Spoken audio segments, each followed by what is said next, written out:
Alors maintenant, pour les prismes à base polygonale, on a 4 exemples à aller réaliser. Alors, on commence avec notre premier exemple qui est un prisme à base décagonale, donc 10 côtés pour la base. Donc, on commence par l'aire de la base. Alors, comme on a pas un octogone, mais un décagone, alors NCA divisé par 2, N pour le nombre de côtés, C pour la mesure du côté et A pour l'apothème. Donc, on a dit qu'on avait 10 côtés, fois la mesure du côté qui est 2,6, fois l'apothème de la base qui est 4, et tout ça, c'est divisé par 2, ce qui va nous donner un total de 52 cm². Ensuite de ça, l'aire latérale, l'aire latérale, périmètre de la base fois la hauteur. Donc, périmètre de la base, 10 fois 2,6, ce qui nous donne 26, fois la hauteur qui est 10, donc 260 cm². Ensuite de ça, l'aire totale, 2 fois l'aire de la base plus l'aire latérale. Alors, 2 fois 52, ce qui nous donne 104, plus le 260, ce qui va nous donner 364 cm², donc pour notre aire totale. Et maintenant, pour le volume, aire de la base fois la hauteur. Donc, l'aire de la base, on l'avait déjà trouvé, 52 cm², fois la hauteur de notre prisme qui est 10, ce qui va nous donner 520 cm3. Alors, notre deuxième exemple, on a un prisme à base pentagonale. On va commencer par l'aire de la base. Donc, NCA divisé par 2. Alors, le nombre de côtés, 5. La mesure du côté, 5. La mesure de l'apothème, 3,4. Tout ça divisé par 2. Ce qui va vous donner 42,5 cm². Ensuite de ça, l'aire latérale. Périmètre de la base fois la hauteur. Alors, périmètre de la base, 5 côtés qui mesurent chacun 5, ce qui est 5 fois 5, 25, fois la hauteur qui est 3. Alors, un total de 75 cm².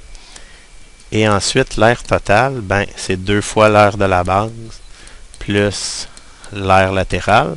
Alors, 2 fois l'aire de la base, donc 2 fois 42,5 qui va nous donner 85, plus l'aire latérale qui nous donne 75, pour un grand total de 160 cm².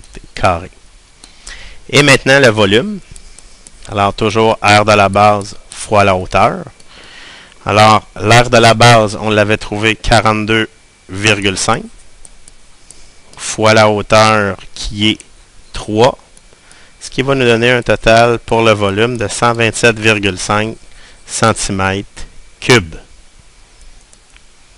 Pour notre troisième exemple, on a un prisme à base hexagonale. Donc, il y a une mesure qui nous manque, c'est la mesure de l'apothème de la base. Donc, comme on est dans un hexagone, il faut se rappeler qu'un hexagone, ça se divise en 6 triangles équilatéraux. Donc, si on regarde ici, j'ai un triangle équilatéral. Donc, ce qu'il faut trouver, nous, c'est la hauteur de ce triangle-là, parce que c'est la hauteur de ce triangle-là correspond à l'apothème de notre prisme, l'apothème de la base de notre prisme. Donc, la mesure du côté était de 16 cm.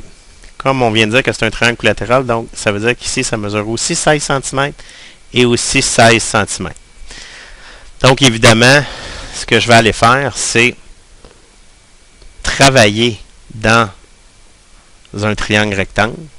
Donc, j'ai l'hypoténuse qui mesure 16 et le côté ici, il va mesurer la moitié de mon 16 cm. Donc, dans le fond, le triangle qui m'intéresse, c'est ce petit triangle-là ici, comme ça, que j'ai reproduit un peu plus haut. Donc, je vais aller travailler avec ce triangle-là.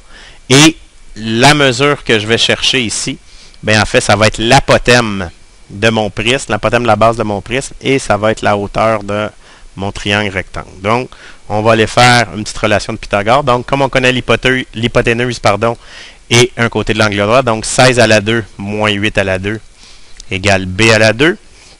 Ce qui va nous donner 16 à la 2 moins 8 à la 2, 192. Et je vais aller extraire la racine carrée de ça. Donc, ça veut dire que mon apothème mesure racine de 192. Et tout ça est en centimètres. Donc, maintenant que j'ai trouvé cette mesure-là, je vais être en mesure d'aller faire mes autres calculs. Alors, mon aire de la base, c'est un hexagone, donc NCA divisé par 2, donc nombre de côtés 6, fois la mesure du côté 16, fois l'apothème qui est racine de 192, et tout ça divisé par 2.